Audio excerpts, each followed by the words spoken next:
안녕하세요. 월간 성일종 8월호를 소개할 아나운서 서지영입니다. 코로나19와 수해로 민생이 어려워진 가운데 미래통합당의 지지율이 더불어민주당을 앞질렀습니다.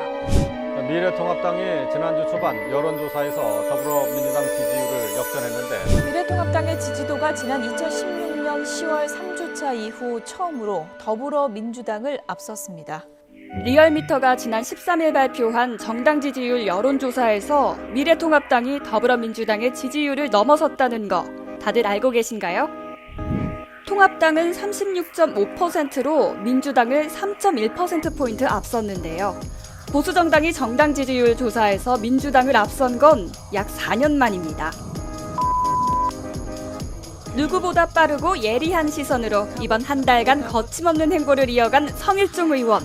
국민의 안위를 위해 한 걸음, 사회적 약자를 향해 또 한 걸음.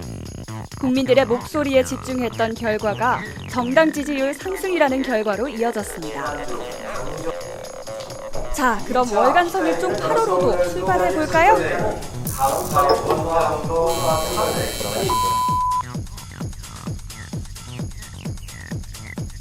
정부가 국내 부동산 규제를 강화하는 사이 사각지대에 있던 외국인들이 부동산 거래에 뛰어들었습니다. 6.17 부동산 대책이 나온 지난달 외국인의 국내 건축물 거래는 모두 2,090건. 통계 집계 이래 역대 최고치를 찍었죠. 국내 부동산 시장이 외국인 투전판이 됐다는 평가가 나오고 있는데요. 어이가 없네. 정부가 대책을 내놓을 때마다 이 투전판의 이 규모가 커지고 있어요. 정부의 대책을 외국인들이 조소하고 있는 거 아닌가 이런 생각을 갖고 있습니다.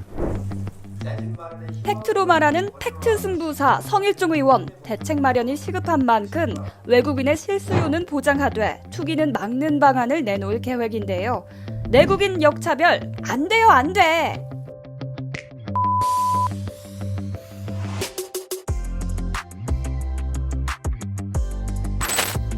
미래통합당은 상임위원회 참여를 통해 본격적인 원내 여야 정책 대결에 나섰는데요.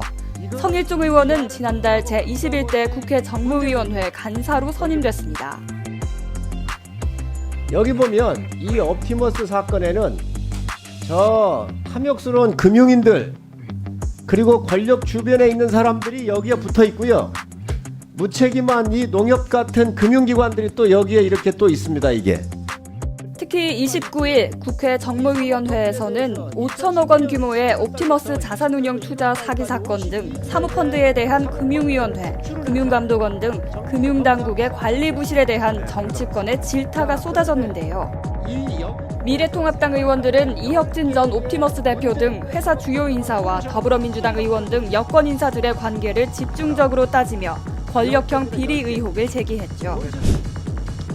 어떤 경우로도 여러분들이 이거 변명을 못 빠져나가요. 금융위원장님, 이거 예. 제대로 조사하시겠습니까? 안 하시겠습니까? 예, 금감원에서 조사하는 걸로 알고 있습니다. 예, 금감원장님, 네, 알겠습니다. 조사. 이거 제대로 조사하세요. 네. 이런 사태가 앞으로 또 날 거 아닙니까, 이게? 이뿐만이 아닙니다. 미래통합당 국회 정무위원회 동료 의원들과 함께 천안함 재단을 찾아 기부금을 전달하면서 천안함 용사들의 희생과 헌신을 기렸습니다. 기부금은 천안함 46용사들의 숭고한 희생을 기억하고 천안함 유가족들에 대한 예우와 지원을 확대하는 데 사용됩니다. 충남 태안 해변을 통해 밀입국한 중국인이 원래 추정한 6명보다 많은 8명인 것으로 조사됐습니다. 지난 4월부터 중국에서 밀입국한 것으로 보이는 모터보트 세대가 잇따라 발견되면서 국민들의 불안감도 가중됐는데요. 성일종 의원은 지난 2일 태안 밀입국의 재발을 방지하고 해상사고에 긴급히 대처할 수 있도록 하는 어선법 일부 개정 법률안, 수상레저 안전법 일부 개정 법률안을 대표 발의했습니다. 성일종 의원이 대표 발의한 개정안은 무동력 어선 및 내수면 어업에 종사하는 어선을 제외한 2톤 미만의 어선은 어선 위치 발신 장치를 갖추고 대통령령으로 정하는 동력수상 레저기구는 위치 발신 장치 설치를 의무화함으로써 밀입국을 막고 해상사고 대처에 도움을 줄 수 있도록 하려는 겁니다.